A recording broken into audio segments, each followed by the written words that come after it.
Hello friends, कैसे हो आप। मैं भावना, आपका स्वागत है आपके ही यूट्यूब स्टूडेंट इंडिया पर। आज हम व्याकरण का पहला पार्ट वर्ण विचार के बारे में करेंगे। व्याकरण के 3 प्रकार होते हैं, वर्ण विचार, शब्द विचार और वाक्य विचार। आज हम वर्ण विचार के बारे में करेंगे। Let's start this video. पहला क्वेश्चन है हमारा, वर्ण किसे कहती हैं। वह छोटी से छोटी मूल ध्वनि जिसके और टुकड़े न किए जा सके वे वर्ण या अक्षर कहलाती है, जैसे ए, आ, ई, कै, ख, ग आदि। वह छोटी से छोटी मूल ध्वनि होती है जो सबसे छोटी ध्वनि होती है, जैसे कि हमारी ए। अब ए कैसे मूल ध्वनि है, जैसे कि हमने लिया कै। अब कै के अंदर किस चीज़ की ध्वनि आती है, ए की ध्वनि आती है। तो अगर हम इसके टुकड़े करेंगे तो हम कै प्लस ए बनाएंगे, तब हमारा क्या बनेगा, कै बनेगा। तो इसके अंदर किसकी ध्वनि आई, हमारी ए की ध्वनि आई। तो ये क्या है, वर्ण है और इसके टुकड़े नहीं हो सकते, क्योंकि वे क्या है, ये एक ध्वनि है जिसके कभी टुकड़े ना हो सकते हैं। उसी प्रकार हमारा ए है। अब इसका कैसे कहेंगे, जैसे कि आपको कोई व्यंजन दे दिया का, और का के अगर हम टुकड़े करेंगे तो कै प्लस में आएगा, तब जाके हमारा का बनेगा। तो का में किस चीज की ध्वनि है, का में आ की ध्वनि है।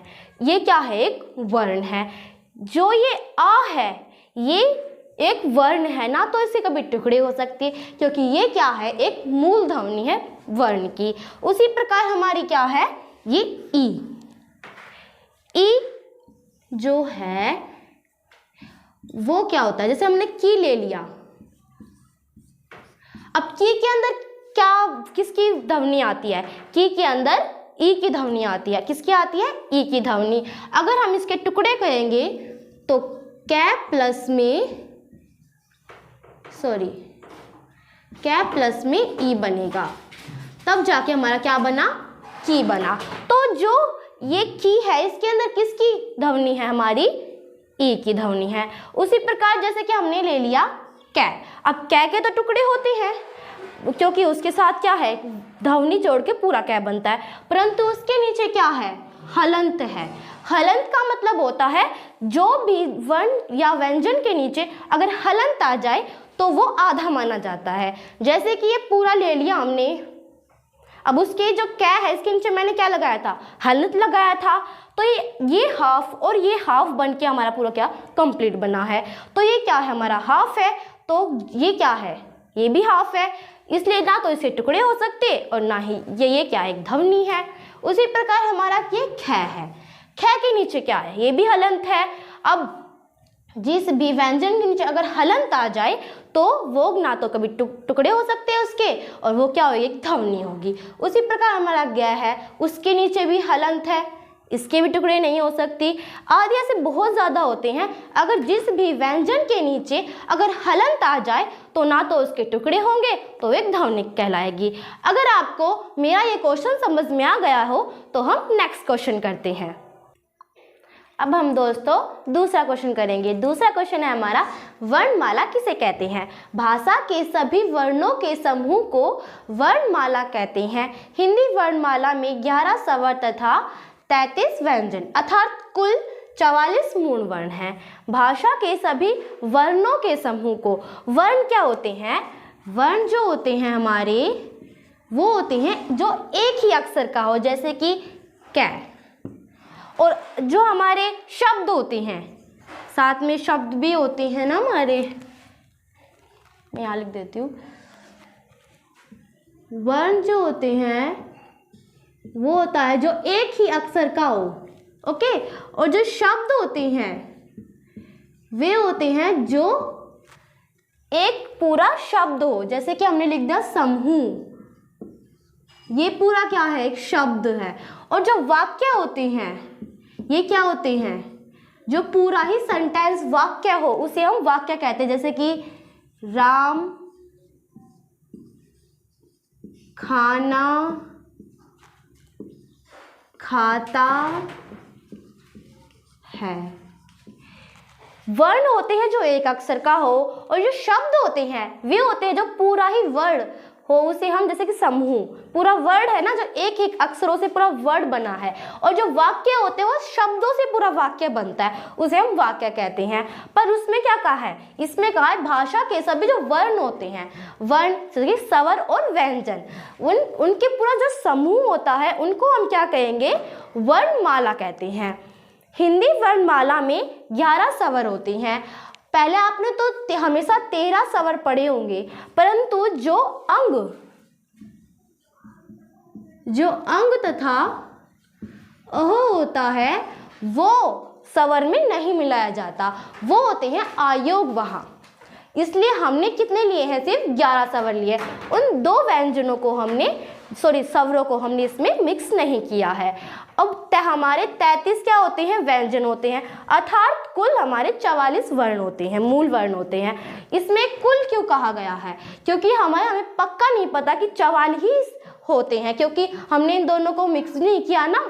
अब कर भी सकते हैं, नहीं भी कर सकते, परंतु इसमें ज़्यादा इनका प्रयोग नहीं होता, इसलिए कुल मिला के हमारे कितने हुए, 44 मूल वर्ण होते हैं।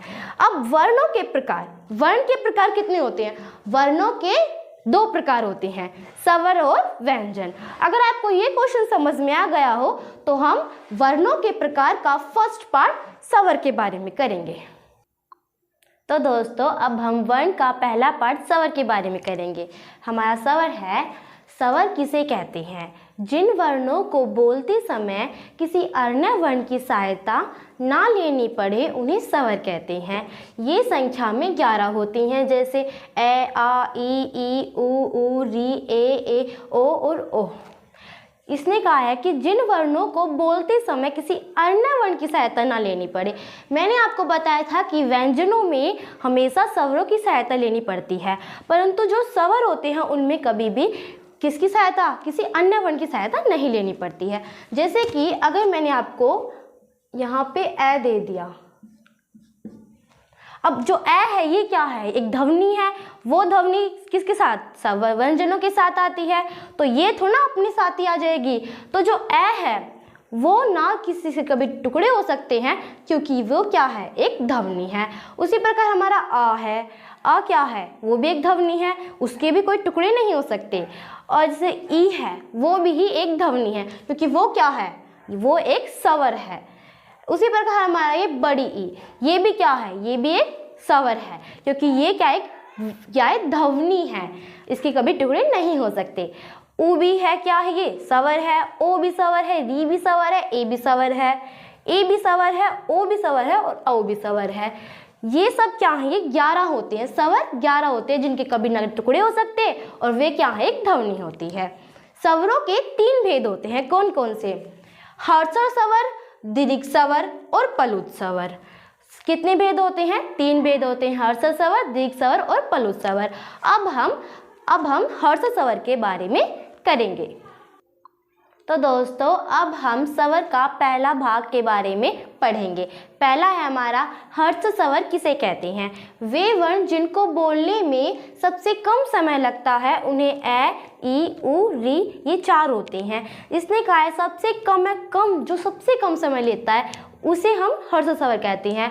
जो हमारे पास ये ए है, ये जो ए है ये आ से लिखने में भी थोड़ा कम समय लेता है और बोलने में भी कम समय लेता है।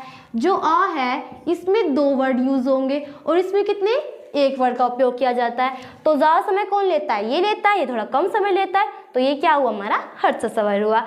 ऐसे ही हमारी क्या है, ये ई है, छोटी ई। अब जो ई है वो बड़ी ई से थोड़ी कम समय लेती है, और जो बड़ी ई है वो लिखने में भी और बोलने में भी छोटी ई से थोड़ी ज़्यादा समय लेती है। ऐसे हमारा क्या है, ऊ, छोटा ऊ। ये जो ऊ है ये बड़ा ऊ से थोड़ा कम समय लेती है, और जो बड़ा हुआ उससे लिखने में भी और बोलने में भी ज़्यादा समय लेता है। और जो री है ये भी इन्हीं की तरह है, क्यों ये भी थोड़ा कम समय लेती है बोलने में। तो जो ये कितने होते हैं, ये 1, 2, 3, 4, ये 4 ऐसे वर्ण हैं जिनको बोलने में सबसे कम समय लगता है।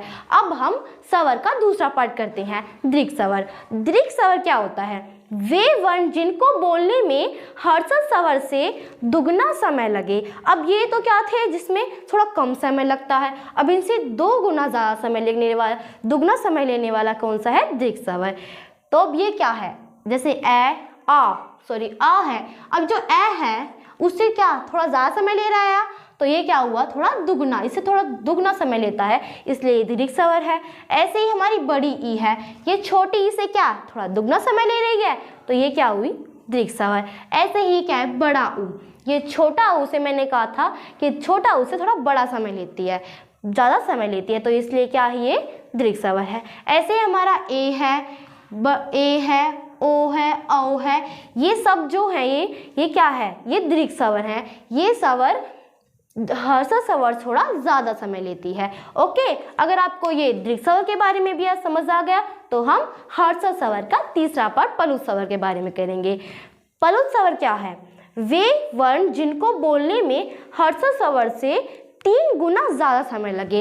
अब तो हमने स्वर तो सारे कंप्लीट कर लिए, ये 4 वर्ण जो है वो इसमें आ गए हर्ष स्वर में, और जो बचे कुछ थोड़ा ज़्यादा समय लेते हैं ये हर्ष स्वर में आ गए। अब बचा क्या? जो पलुत स्वर है इसमें क्या है? ओम, ओम, ओम और राम, ये क्या है? थोड़ा ज़्यादा, इनसे कितना लेंथी और सबसे ज़्यादा लंबा जा रहा है, तो ये क्या हुआ? हमारा पलुत स्वर। जो हर्ष स्वर से भी, दीर्घ स्वर से भी थोड़ा ज़्यादा समय लेता है, उसे हम पलुत स्वर कहते हैं। अगर आपको हर्ष स्वर, अब हमने स्वरों के भागों के बारे में पढ़ लिया है, अब हम स्वरों की मात्राओं के बारे में पढ़ेंगे। तो दोस्तों, अब हम स्वरों की मात्राओं के बारे में पढ़ेंगे। स्वर जब व्यंजनों के साथ जुड़ते हैं तो वे अपना रूप बदल लेते हैं। स्वरों के इन बदले रूपों को मात्राएं कहते हैं। देखो, स्वर क्या स्वर हैं जैसे कि ए, आ, ई, बड़ी ई, ऊ, छोटा ऊ, बड़ा ऊ, री, ए, ओ और ओ। इसमें क्या इसकी मात्राएं, ए की कोई मात्राएं नहीं होती, आ की मात्रा ये है, ई की क्या है? छोटी ई की मात्रा ये है, बड़ी की मात्रा ये है, ऊ की मात्रा हमारी ये है, और बड़े ऊ की मात्रा ये है, री की मात्रा जो नीचे लगती है सबसे, और ए की मात्रा होती है जो ऊपर ए लगता है, और ए की होती है जो ऊपर डबल ए लगता है, ओ की होती है ये मात्रा, और ओ की होती है ये मात्रा। अब हम करते हैं कि जब व्यंजन है स्वरों के साथ जुड़ते हैं तो अपना रूप कैसे बदल लेते हैं। जैसे कि हमारे पास कै है, अब कै को हम ऐसे थोड़ा लिखेंगे कि कै ऐसे बन गया, नहीं, क्योंकि इसके साथ अगर ए की ध्वनि आती है तो हम ऐसे नहीं लिखेंगे, क्योंकि ए की कोई अगर ध्वनि नहीं होती इसलिए हम ए को ऐसे लिखते हैं, क्योंकि ए की कोई ध्वनि नहीं, क्योंकि ए की कोई मात्रा नहीं होती। और जैसे कि हम का लिखेंगे, अब का को हम थोड़ा ऐसे ही लिख देंगे, का बन गया हमारा, नहीं, क्योंकि हम इसकी मात्राएं को जोड़ेंगे। का की मात्रा क्या होती है हमारी? ये, तो हम का को कैसे लिखेंगे? कै और आ, का लिखेंगे, मात्राओं को जोड़ेंगे। ऐसे ही हम ई लिखेंगे, छोटी ई। अब छोटी ई को हम कैसे लिखेंगे? कै को ई मात्रा जोड़ देंगे, की मात्रा क्या हमारे पास ये है, तो हमने इस मात्रा को ऐसे जोड़ दिया। उसी प्रकार हमारी ये बड़ी ई है, अब बड़ी ई में हम की लिखते हैं। अब की में हम किसकी मात्रा, ये की मात्रा हमारी ये होती है, तो की के ऊपर हम ये वाली मात्रा यूज़ करेंगे।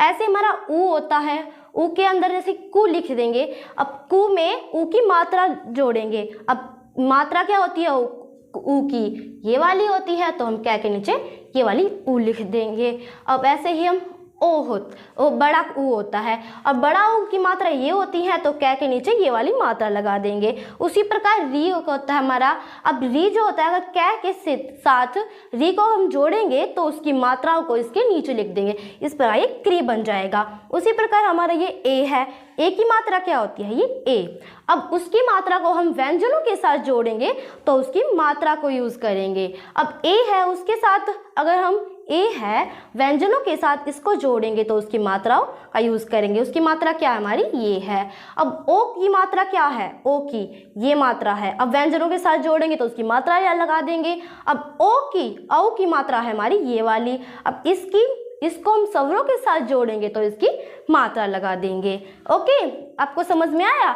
अब मैं इसके आपको इसका व्यंजनों के बारे में अगली वीडियो में बताऊंगी। अगर आपको मेरी वीडियो पसंद आई हो तो इसे लाइक, सब्सक्राइब और शेयर ज़रूर करना। आपको मेरी वीडियो को देखने के लिए धन्यवाद।